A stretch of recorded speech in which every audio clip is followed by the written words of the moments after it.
Dans les cultures du monde entier, les menstruations ont souvent été entourées de mystères, de tabous et de croyances diverses. Pour certains, elles représentent un pouvoir naturel et sacré, un cycle qui relie les femmes à la terre et au rythme de la vie. Les menstruations, bien que souvent perçues comme un sujet intime et privé, ont également été au cœur de nombreuses légendes et récits, symbolisant la fertilité, la transformation et la connexion spirituelle. Elles sont vues comme un lien profond avec les cycles naturels et les énergies de la terre, souvent associés à des rituels et des pratiques anciennes. Cependant, il existe des histoires moins connues, des récits qui explorent des pratiques et des croyances plus sombres et plus complexes. Ces histoires parlent de personnes, hommes ou femmes, qui cherchent à s'approprier ce pouvoir de manière inattendue et parfois effrayante. Elles racontent des actes étranges et des rituels secrets, où le sang menstruel est considéré comme une source de pouvoir et de transformation. Ces récits mettent en lumière des aspects moins explorés des croyances humaines et des quêtes de pouvoir. Dans cette histoire, nous allons plonger dans un monde où les menstruations ne sont pas seulement un phénomène biologique, mais une force mystérieuse et convoitée. Nous allons suivre des personnages qui, attirés par ce pouvoir, s'engagent dans des pratiques troublantes et fascinantes. À travers leurs expériences, nous explorerons les thèmes de la quête de pouvoir, de la transformation personnelle et des conséquences de s'aventurer dans des domaines interdits. Ces personnages naviguent dans des territoires inexplorés, où les limites entre le naturel et le surnaturel sont floues. Préparez-vous à entrer dans un récit où la réalité et le mythe s'entrelacent, où le sang menstruel devient le catalyseur d'événements extraordinaires et parfois terrifiants. Ce voyage à travers les mystères des menstruations et des pouvoirs qu'elles représentent promet d'être captivant et riche en découvertes. Dans la pittoresque ville de Bangos, nichée au cœur de l'Europe, les rues pavées et les bâtiments historiques accueillaient chaque année des milliers d'étudiants venus du monde entier. Les cafés animés, les parcs verdoyants et les marchés colorés ajoutaient à l'atmosphère chaleureuse et accueillante de la ville. Les habitants de Bangos étaient réputés pour leur hospitalité et les étudiants internationaux se sentaient rapidement chez eux dans cette ville dynamique. Parmi ces étudiants, de nombreux jeunes Africains, attirés par la réputation des universités locales et la promesse d'une éducation de qualité, trouvaient à Bangos un second foyer.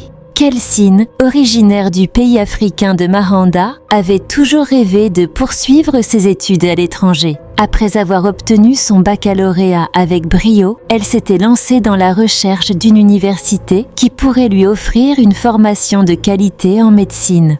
C'est ainsi qu'elle découvrit l'université de Bangos, réputée pour son excellence académique et son environnement multiculturel. La quête d'un logement à Bangos n'avait pas été une tâche facile pour Kelsine. Elle avait passé des heures à parcourir des annonces en ligne, à envoyer des courriels et à passer des appels téléphoniques. Elle cherchait un endroit sûr, abordable et proche de l'université. Après plusieurs semaines de recherches infructueuses, elle commençait à désespérer. C'est alors qu'un jour, elle reçut un appel qui allait changer le cours de son aventure. Au bout du fil, une voix chaleureuse lui annonça qu'une chambre s'était libérée dans un appartement en colocation, à quelques minutes à pied de l'université. L'appartement était partagé avec une autre étudiante, Yacine, qui, comme Kelsine, venait d'Afrique, mais d'une région différente. Bien que les deux jeunes femmes ne se connaissaient pas, elles partageaient le même désir de réussir leurs études et de s'adapter à leur nouvel environnement. Kelsine était ravie de cette opportunité. Elle s'empressa de finaliser les détails et de préparer son déménagement. Le jour de son arrivée à Bangos, elle fut accueillie par Yacine, qui l'aida à s'installer dans leur nouvel appartement. Les deux jeunes femmes, bien que venant de milieux différents, trouvèrent pour montrer rapidement des points communs et développèrent une amitié sincère. Leur appartement, situé dans un quartier calme, était proche de l'université, ce qui leur permettait de s'y rendre à pied chaque matin. Elles avaient décoré leur espace avec des souvenirs de leur pays natal, des photos de famille et des objets artisanaux qui leur rappelaient leurs racines. Kelsine et Yacine passaient leurs journées à étudier et leurs soirées à explorer la ville, découvrant de nouveaux restaurants et participant à des événements culturels. Leur emploi du temps était chargé, mais elles trouvaient toujours du temps pour se détendre et profiter de la compagnie l'une de l'autre. L'université de Bangos était un mélange fascinant de modernité et de tradition. Les salles de classe étaient équipées des dernières technologies, tandis que les bibliothèques regorgeaient de livres anciens et de manuscrits précieux. Kelsyn étudiait la médecine, inspirée par son désir d'aider les autres, tandis que Yassine se passionnait pour l'ingénierie, rêvant de construire des infrastructures durables pour son pays natal. Leur parcours académique était exigeant, mais elles trouvaient du réconfort dans le soutien mutuel qu'elles s'apportaient. 3 mois après leur arrivée à Bangos, Kelsyn commença à ressentir des douleurs abdominales intenses et récurrentes. Au début, elle pensait que c'était dû au stress des études et à l'adaptation à un nouvel environnement. Les nuits étaient particulièrement difficiles, la douleur la réveillant souvent, la laissant épuisée le matin. Elle essayait de soulager ses maux, avec des remèdes naturels et des tisanes, mais rien ne semblait fonctionner. Les douleurs étaient si intenses qu'elles l'empêchaient parfois de se concentrer en cours, affectant ses performances académiques. Elle se sentait souvent fatiguée et irritable, ce qui commençait à affecter ses relations avec ses amis et ses professeurs. Les visites à l'hôpital devinrent une routine. Kelsyn subit une série d'examens. Prise de sang, radiographie, échographie. Les médecins, perplexes, ne trouvaient aucune explication à ces symptômes. Chaque visite se terminait par des recommandations de repos et des médicaments contre la douleur. Mais rien ne semblait soulager son mal. Les infirmières, bienveillantes, essayaient de la rassurer, mais Kelsyn sentait une angoisse grandissante à chaque nouvelle consultation. Elle commença à tenir un journal de ses symptômes, notant chaque détail dans l'espoir de trouver un schéma ou une cause à ses douleurs. Elle décrivait chaque crise, les moments où elles survenaient et ce qu'elle faisait avant leur apparition. Elle cherchait des corrélations avec son alimentation, son niveau de stress et même les phases de la lune, espérant trouver une piste qui pourrait expliquer ses maux. Kelsyn se mit à explorer d'autres pistes pour comprendre ses douleurs. Elle consulta des forums en ligne, discuta avec des amis ayant des connaissances médicales et essaya divers régimes alimentaires pour voir si cela pouvait améliorer son état. Elle se rendit également dans des boutiques spécialisées pour acheter des compléments alimentaires et des huiles essentielles, espérant que ces remèdes alternatifs pourraient lui apporter un soulagement. Malgré tous ses efforts, les douleurs persistaient et elle commençait à se sentir impuissante face à cette situation. Elle se confia à quelques amis proches, cherchant du soutien et des conseils. Ils lui suggérèrent de consulter des spécialistes, de faire des analyses plus poussées et de ne pas perdre espoir. Ils l'accompagnèrent à plusieurs rendez-vous médicaux, lui offrant leur soutien moral et pratique. Pendant ce temps, Amaranda, la mère de Kelsyn, faisait des rêves troublants. Elle voyait sa fille perdre beaucoup de sang, entourée d'une aura de mystère et de danger. Ces visions la hantaient, la poussant à appeler Kelsyn pour lui raconter ses rêves. Kelsyn, ne voulant pas alarmer sa mère, lui assura que tout allait bien, malgré la réalité de sa situation. Elle lui parlait de ses cours, de ses nouvelles amitiés, essayant de détourner la conversation de ses problèmes de santé. Elle lui envoyait des photos de Bangos, montrant les beaux paysages et les monuments historiques, espérant apaiser ses inquiétudes. Elle lui racontait également des anecdotes amusantes sur sa vie quotidienne, comme les petites habitudes qu'elle avait prises ou les plats locaux qu'elle avait découverts. Les mois passèrent et Kelsyn perdit près de 15 kilos. Ses joues creusées et son teint pâle témoignaient de sa souffrance. Elle avait du mal à se concentrer en cours. Ses notes commençaient à baisser et ses amis remarquaient son changement physique. Ils lui proposaient de l'aide, mais Kelsyn, trop fière, refusait souvent, préférant gérer ses problèmes seule. Finalement, elle ne put plus cacher la vérité à sa mère. Lors d'un appel téléphonique empreint d'émotion, elle avoua ses douleurs persistantes et son état de santé préoccupant. Sa mère, inquiète, lui promit de prier pour elle et de chercher des solutions traditionnelles qui pourraient l'aider. Elle contacta des guérisseurs locaux et demanda conseil à ses amis, espérant trouver une réponse à la situation de sa fille. La mère de Kelsyn, déterminée à aider sa fille, se plongea dans les remèdes traditionnels. Elle prépara des infusions à base de plantes médicinales et les envoya à Kelsyn, espérant que cela pourrait soulager ses douleurs. Elle lui donna également des conseils sur des rituels de purification et de protection, croyant que des forces spirituelles pouvaient être à l'origine de ces maux. Elle lui envoya des colis contenant des objets rituels comme des amulettes et des encens, et lui expliqua comment les utiliser pour se protéger. Kelsyn, bien que sceptique, décida de suivre les conseils de sa mère, espérant trouver un soulagement quelconque. Elle se mit à pratiquer des rituels de purification chaque matin, espérant que cela pourrait améliorer son état. Un soir, alors que Kelsyn observait ses garnitures menstruelles disparaître mystérieusement de la douche commune, elle décida d'enquêter. Elle remarqua que Yassin se comportait étrangement, évitant son regard et passant beaucoup de temps dans sa chambre. Yassin, d'habitude si joyeuse et sociable, semblait préoccupée et distante. Kelsyn sentait que quelque chose n'allait pas, mais elle n'arrivait pas à mettre le doigt dessus. Elle commença à noter les comportements étranges de Yassin, cherchant des indices qui pourraient expliquer ses propres symptômes. Elle observait attentivement les allées et venues de Yassin, notant les moments où elle semblait particulièrement agitée ou nerveuse. Un jour, profitant de l'absence de Yassin, Kelsyn se faufila dans sa chambre. Elle découvrit, cachée dans un tiroir, ses propres garnitures, soigneusement emballées.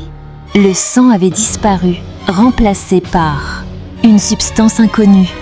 Horrifiée, elle comprit que quelque chose de sinistre se tramait. Elle fouilla davantage, trouvant des notes écrites dans une langue qu'elle ne comprenait pas, des symboles étranges dessinés sur des morceaux de papier. Une sensation de malaise l'envahit alors qu'elle réalisait l'ampleur de la situation. Elle prit des photos des notes et des symboles, espérant les décrypter plus tard. Elle remarqua également que certains objets dans la chambre de Yassin semblaient disposés de manière rituelle, comme si elle suivait un schéma précis. Kelsyn décida de faire des recherches sur les symboles et les notes qu'elle avait trouvées. Elle passa des heures à la bibliothèque, consultant des livres sur les rituels et les croyances anciennes. Elle découvrit que certains symboles étaient liés à des pratiques occultes visant à obtenir du pouvoir ou de la protection. Ces découvertes la troublèrent encore plus et elle commença à craindre pour sa sécurité. Elle se confia à un ami proche, lui montrant les photos et lui expliquant la situation. Il lui conseilla de rester prudente et de continuer à surveiller Yassin discrètement. Il lui suggéra également de documenter tout ce qu'elle voyait afin de pouvoir prouver ses accusations si nécessaire. Déterminée à découvrir la vérité, Kelsyn acheta des mini-caméras dans un magasin d'électronique de Bangos. Elle les installa discrètement dans la douche commune et dans la chambre de Yassin. Elle attendit patiemment, observant les enregistrements sur son téléphone. Les jours passaient et Kelsyn surveillait chaque mouvement de Yassin, espérant trouver des réponses à ses questions. Elle s'assurait de vérifier les enregistrements régulièrement, notant chaque détail suspect. Elle passait des nuits blanches à analyser les vidéos, cherchant des indices qui pourraient expliquer les agissements de Yassin. Ce qu'elle vit la glaça d'effroi. Chaque soir, Yassin récupérait les garnitures de Kelsyn dans la douche, les remplaçant par celles qu'elle avait manipulées. Pire encore, Kelsyn la vit sucer le faux sang qu'elle avait placé, convaincue qu'il s'agissait du sien. Yassin semblait en transe, ses yeux fixés sur les garnitures, murmurant des mots incompréhensibles. Kelsyn ressentit un mélange de peur et de colère, mais elle savait qu'elle devait rester calme pour affronter la situation. Elle décida de confronter Yassin avec les preuves qu'elle avait rassemblées, espérant obtenir des réponses. Elle prépara soigneusement son discours, répétant ce qu'elle allait dire pour s'assurer qu'elle pourrait exprimer ses sentiments de manière claire et concise. Kelsyn passait des nuits blanches à regarder les enregistrements, analysant chaque détail pour s'assurer qu'elle n'avait rien manqué. Elle remarqua que Yacine semblait suivre un rituel précis, répétant les mêmes gestes chaque soir.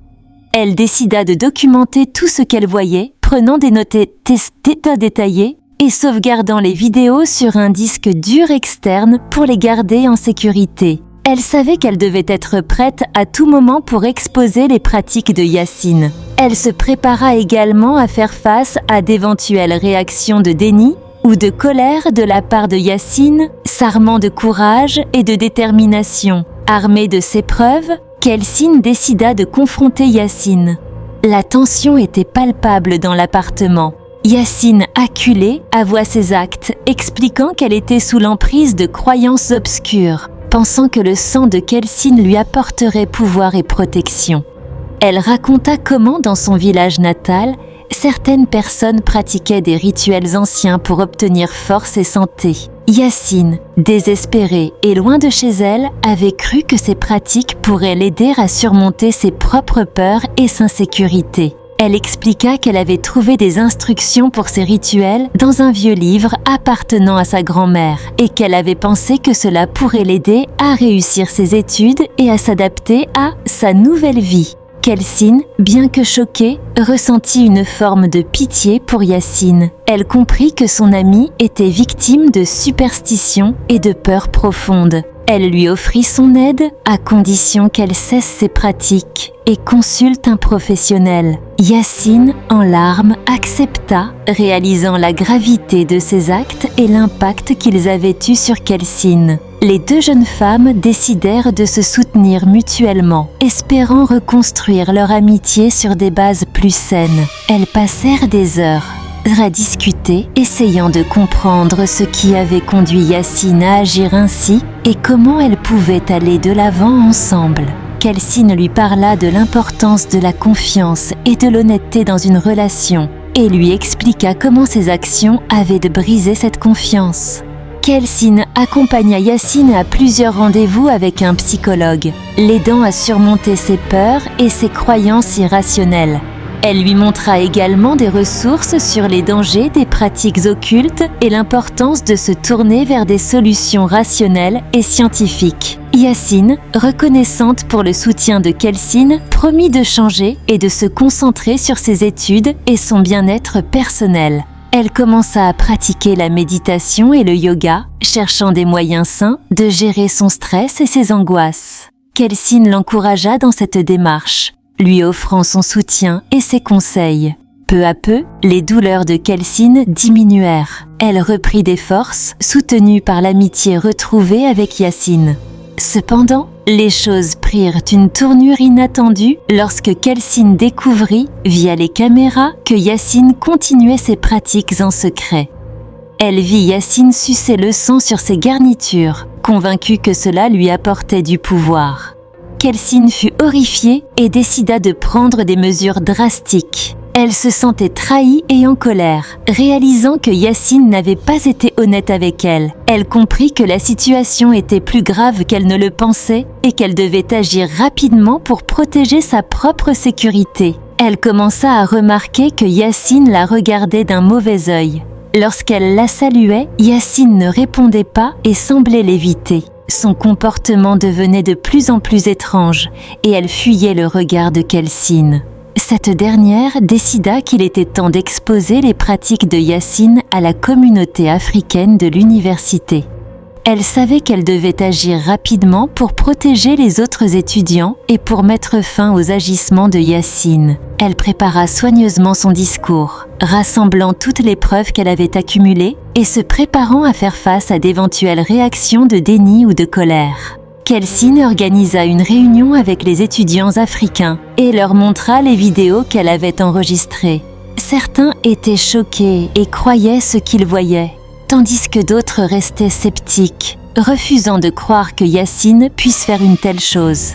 Malgré les preuves, certains continuaient à douter, pensant que les vidéos pouvaient être truquées. Kelsine, déterminée à faire éclater la vérité, insista sur l'importance de prendre ces pratiques au sérieux et de protéger les autres étudiants. Elle leur expliqua les dangers des pratiques occultes et l'importance de se tourner vers des solutions rationnelles et scientifiques. Elle leur montra également des ressources sur les moyens de se protéger contre de telles pratiques et de reconnaître les signes avant-coureurs. Face à l'incrédulité de certains et au malaise grandissant, Kelsyn décida de déménager. Elle ne pouvait plus vivre sous le même toit que Yacine, sachant ce qu'elle faisait. À peine 7 mois après son arrivée à Bangos, Kelsyn trouva un nouveau logement et quitta l'appartement qu'elle partageait avec Yacine.